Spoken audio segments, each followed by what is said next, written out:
Hello everyone, আজকে আপনাদেরকে দেখাবো গ্রামের মধ্যে যে মাছ ধরা। দেখেন আমাদের সাথে আছে অনেক গেরিলা বাহিনী, ইভেন বোন জামাইরা আছে, তো বাগিনা বাতিজা সবাই আছে। আমরা ছোট একটা জায়গা বাদ দিয়ে মাছ ধরতেছি। তো আমাদের সাথে আছে প্রায় 7 জন। দেখেন ছোট একটা মাছ পাইছি আমরা। তো আরও অবশ্যই মাত্র শুরু করছি, মাছ তো হবে, যেহেতু জায়গাটা অনেক সুন্দর, মাছ থাকবে আশা করি।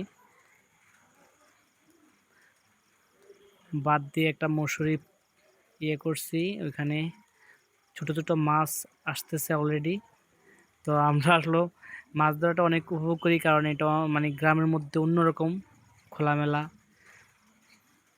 এটা পুকুরের মাছ না, এটা নদীর থেকে পানি এখানে আসছিল, ওই হিসাবে একটা জায়গা, ছড়ানো জায়গা। তো আমরা উদ্দেশ্য মাছ অনেক ধরবো আজকে, অনেকক্ষণ ধরবো, চিন্তা ভাবনা এরকম, দেখি কি করা যায়।